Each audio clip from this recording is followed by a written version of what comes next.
Your fingers are trembling as they move toward your neck, and you already know what you will find there. A swelling, small, hot, unmistakable. After weeks of entering plague houses, touching the dying, breathing the same poisoned air, it has finally happened. You are infected. The town doctor, the one person everyone depends on to save them, is now dying of the very disease you have been fighting. And the worst part? You have perhaps 3 days left to live. You wake before dawn to the sound of church bells tolling across the rooftops. The air in your chamber is cold and damp, carrying the faint scent of wood smoke and rotting straw from the streets below.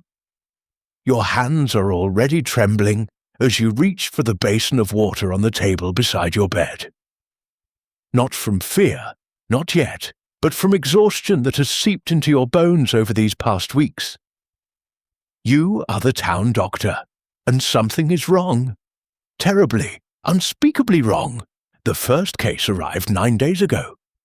A merchant from the eastern provinces, his skin burning with fever, his breath rattling in his chest like stones in a leather bag. You bled him, applied poultices of herbs and vinegar, prayed over his bedside until your knees ached against the wooden floor. He died on the 3rd night, choking on his own fluids, his eyes wide with terror. You told yourself it was simply bad humours, a traveller's sickness, nothing more. But then came the 2nd case, and the 3rd. And now, as you dress in the grey light filtering through your shuttered window, you know that the word everyone fears to speak aloud is clawing its way into reality. Plague. The streets are different now. You notice it the moment you step outside, your leather bag heavy with instruments and remedies that feel increasingly useless. The usual morning chaos of vendors shouting their wares, children chasing dogs through puddles, women gossiping at wells. All of it has diminished into something quieter, something watchful. People move quickly, heads down, avoiding eye contact.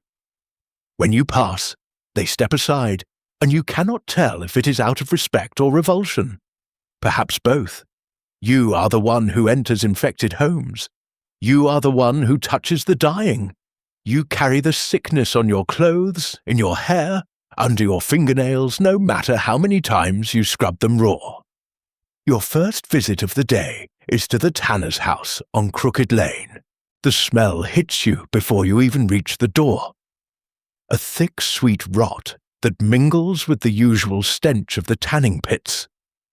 Inside, the tanner's wife lies on a straw mattress, her face grey and slick with sweat.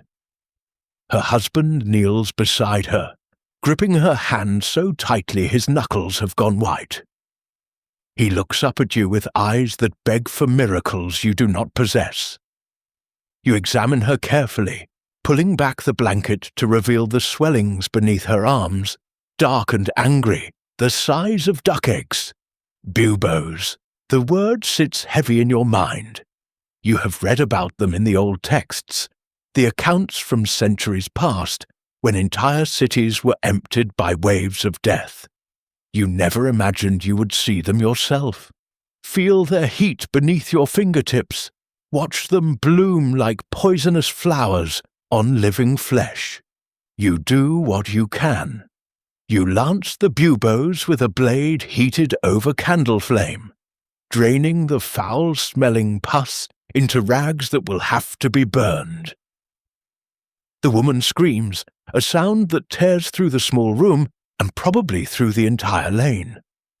Her husband holds her down, weeping openly now, his tears falling onto her sweat-soaked hair. You pack the wounds with a paste of garlic, onion, and crushed herbs, wrapping them in clean linen. You leave instructions for broth, for prayers, for keeping her warm. You do not tell him that she will likely be dead within 2 days. He knows, everyone knows. The knowledge hangs in the air like smoke from a fire that cannot be extinguished. By midday, you have visited 6 more homes. The pattern is always the same. Fever, chills, the buboes appearing in the neck, armpits, groin. Some patients also develop black spots on their skin, patches of tissue dying even as the person still draws breath. One woman, a baker's daughter no older than 15, coughs up blood that splatters across her white bedsheet in a pattern that looks almost like roses. Her mother wails in the corner, rocking back and forth, clutching a wooden cross so hard it leaves marks in her palms. You clean the blood away, check the girl's pulse, feel it fluttering weak and rapid beneath her skin. There is nothing you can do. There is never anything you can do, not really. But you cannot say this aloud. You are the doctor. You must maintain the illusion of control, of knowledge, even as the world unravels around you. The town council summons you in the afternoon. They meet in the great hall, seated around a long oak table scarred with decades of use. These are merchants, guild masters, aldermen, men accustomed to solving problems with money and authority. They look at you expectantly, as if you hold answers written in some secret language only physicians can read. You tell them the truth as gently as you can. The sickness is spreading. It passes from person to person through the air, through touch, through the very breath they share in their homes and shops and churches.